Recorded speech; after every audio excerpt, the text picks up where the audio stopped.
The power of choosing your vibrational frequency on purpose.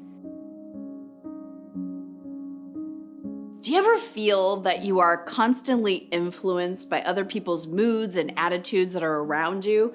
You might feel really good, and then your boss or your husband or your friend or neighbor or even a parent says something negative, and then you find that your mood is just now negative too.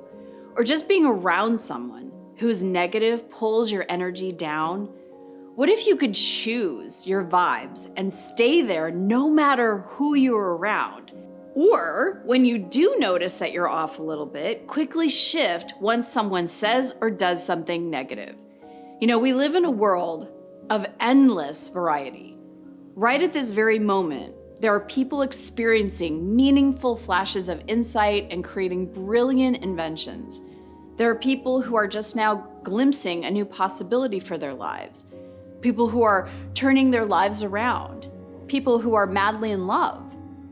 These are some of the exalted experiences we have when we are tapped into our highest selves and aligned with the divine, the universal stream of well-being that sustains and makes our planet go around. Right now, there are also people who are down in the dumps, who see absolutely no possibility for themselves or any hope about their future. There are people who are overcome with negativity, pessimism, and insecurity.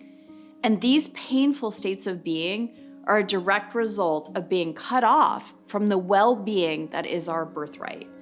There are as many states of consciousness as there are human beings on this planet. Think of it as an endless number of radio frequencies that are being broadcast through the airwaves. At any moment, we're the ones who choose which frequency to hone in on and bring in our lives. We're the ones with our hand on the dial, so to speak. And this means that anytime you find yourself giving your attention to the vibrations of lack, scarcity, doom, and gloom, you and you alone can use the power of your focus to switch that frequency. As you raise the frequency of your thoughts and emotions, you raise the frequency of everything that manifests in your life. Think of it this way. I want to share a story. I was coming out of one of my favorite stores. I go get my tea, and I was just in a really great mood and feeling happy. And I come into my car, and all of a sudden this car comes very aggressively next to me. And I must have given a look of shock because she, without even getting into gear, jumps out of her car.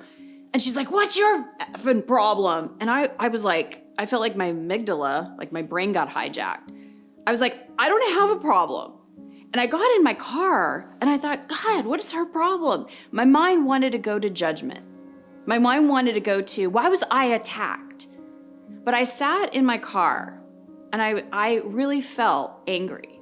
I felt like I didn't deserve that. That wasn't fair.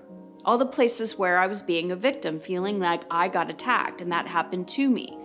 So I called my husband, I told him what happened. I said, "I can't believe this happened," because I'm a venter. I needed to get that energy out. And I said, "Okay, I'm good now." And I felt the feeling of anger.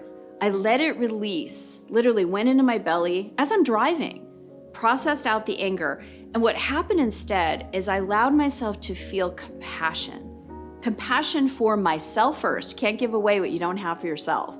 I felt compassion for myself in that moment, that I had that human experience of someone that was in a negative mood or had something clearly going on in her life that affected me.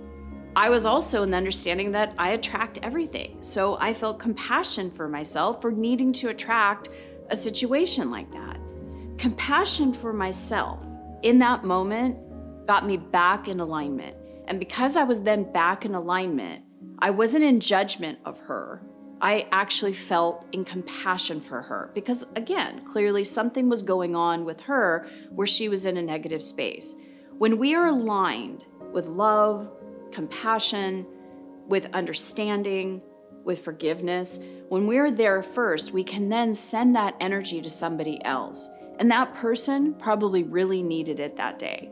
So we choose in every moment, even when we feel like things are happening to us, we can process our energy and come back in alignment. At the beginning of each and every day, Consider the infinite number of vibrations that you could choose to attune to, and ask yourself which one would feel best and which one would serve you the most. Then call forth the intention to fill yourself with these positive, good-feeling vibrations, the same you would order a couple of delicious desserts at an a la carte menu. What you focus on, you bring into your life.